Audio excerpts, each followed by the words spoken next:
शिवपुरी पहुंचे कांग्रेस नेता राहुल गांधी ने कहा कि मैं नफरत के बाजार में मोहब्बत की दुकान खोलने आया हूं। इस दौरान राहुल गांधी ने कहा कि जातिगत जनगणना और आर्थिक आधार पर जनगणना होना चाहिए। राहुल ने पीएम मोदी पर निशाना साधते हुए कहा कि उद्योगपतियों का 16 लाख करोड़ का कर्जा माफ कर दिया गया है, जबकि इतने पैसों में 24 साल तक मनरेगा योजना में गरीबों को लाभ दिया जा सकता था। आजकल मीडिया आमजन के मुद्दे छोड़ 4-4 दिन उद्योगपतियों की शादियां दिखा रही है। राहुल गांधी ने कहा कि जीएसटी के नाम पर गरीब की जेब से पैसा निकालकर बड़े-बड़े उद्योगपतियों को दिया जा रहा है। भाजपा सरकार में नौकरियां खत्म हो गईं और युवा बेरोजगारी से जूझ रहे हैं।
है ना? हाँ, ये बोलो। हमारी आमदनी कम है तो हमारी जो इनकम है उसका ज़्यादा परसेंटेज चला जाएगा, और जो बड़ा आदमी है उसकी इनकम ज़्यादा है तो उसका आमदनी के हिसाब से कम परसेंटेज है। तो इस लॉजिक से सबसे ज़्यादा जीएसटी का फायदा किसको होता है? जिसकी आमदनी ज़्यादा है। बोलिए बोलिए। जिसकी आमदनी ज़्यादा है उसने कम परसेंटेज दिया। हमारी अगर 100 है और उसमें से 50 चला गया तो 50 ही बचे ना। तो पटेल जी ने 1 सेकंड में नींव पकड़ ली। इसको रिग्रेसिव टैक्सेशन कहते हैं अंग्रेजी में। रिग्रेसिव टैक्सेशन मतलब जो सबसे कमजोर होता है उस पे सबसे ज्यादा बोझ पड़ता है, और जो सबसे मजबूत होता है उस पे सबसे कम बोझ पड़ता है। तो जीएसटी का लक्ष्य आप समझिए, गरीबों के जेब से पैसा निकालना और अमीरों के जेब में डालना है जीएसटी का लक्ष्य।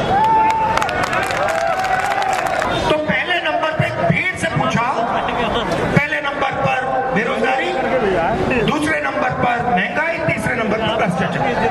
तो मुझे बात समझाओ भैया कि मीडिया पे 24 घंटे अंबानी जी की शादी के बारे में क्यों बातचीत चल रही है? मुझे ये समझा दो, आपका नाम क्या है? भूपिंदर सिंह जी। अगर मीडिया आपका होता तो आप अपने बेटी की शादी मीडिया पे नहीं लगाते क्या? वही तो होगा।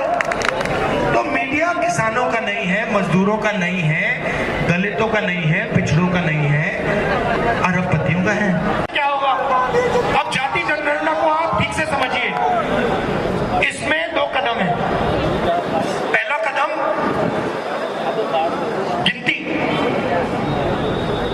पिछड़े कितने हिंदुस्तान में, दलित कितने हिंदुस्तान में, आदिवासी कितने, जनरल कास्ट के लोग कितने, पहले गिनती। और दूसरा कदम इकोनॉमिक सर्वे। इकोनॉमिक सर्वे मतलब आर्थिक स्थिति किसकी? सबकी। मतलब गरीब जनरल कास्ट के व्यक्ति को पता लग जाएगा कि 2% लोग हैं, उनके पास लाखों करोड़ रुपए हैं, हमारे हाथ में कुछ नहीं आ रहा। अभी आपके पास डेटा ही नहीं है। मंदी है, डेटा का टाइम है, आपके हाथ में डेटा नहीं है। अब मैं कह रहा हूं भैया डेटा तो निकालो, देश को सच्चाई पता लग जाए, उसके बाद में डेटा पे कार्रवाई होगी। नरेंद्र मोदी जी कहते हैं नहीं भैया, दो ही जाते हैं, एक गरीब है एक अमीर है। पहले कहते थे मैं ओबीसी हूं, पिछड़ी जात का हूं, अब कहते हैं ओबीसी तो है ही नहीं, अब सिर्फ गरीब है और अमीर है। और शुरू कब किया? जब मैंने बोला जाति जनगणना करनी है। उस दिन के बाद मोदी जी ने कहा हिंदुस्तान में जाति नहीं। सही बात। 2-3 आंकड़े आपको देना चाहता हूं। 65,000 करोड़ रुपए, 65,000 करोड़ रुपए का बजट है। हिंदुस्तान के गरीबों को एक साल के लिए मनरेगा 65,000 करोड़ रुपए, ठीक है, याद रखो इसको, 65,000 करोड़ रुपए। 10 साल में नरेंद्र मोदी जी ने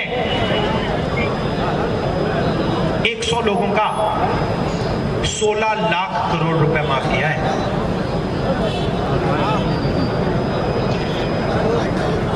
बीस 25 लोगों मतलब 20-25 ज्यादा से ज्यादा 50 लोगों का 16 लाख करोड़ रुपया। भैया 16 लाख करोड़ रुपए में मनरेगा कितने साल के लिए चलेगी? कितने साल? अलंकार 24 साल मनरेगा का पैसा नरेंद्र मोदी जी ने 20-25 लोगों को दे दिया। और फिर ना बताऊं, वही है अदानी अंबानी, वही है ना। अब 20-25 साल का पैसा दे दिया और फिर नरेंद्र मोदी जी पार्लियामेंट में खड़े होते हैं और कहते हैं मनरेगा बिल्कुल बेकार योजना है, इससे आदत खराब होती है। तो मेरा सवाल है, जब काम करने के लिए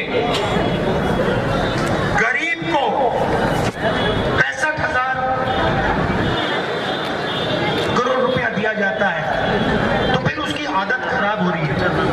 मगर फ्री में 16 लाख करोड़ रुपया 20-25 लोगों को दिया जाता है तो उसकी आदत खराब नहीं हो रही क्या? उनकी आदत खराब नहीं हो रही क्या? वो आलसी बन रहे क्या? तो सारा का सारा बात देखिए,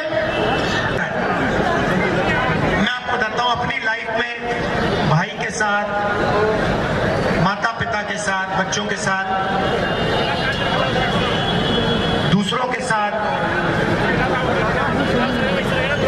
नफरत के बाजार में मोहब्बत की दुकान खोली। हमारा काम नफरत को मिटाना है, हिंदुस्तान को जोड़ना है।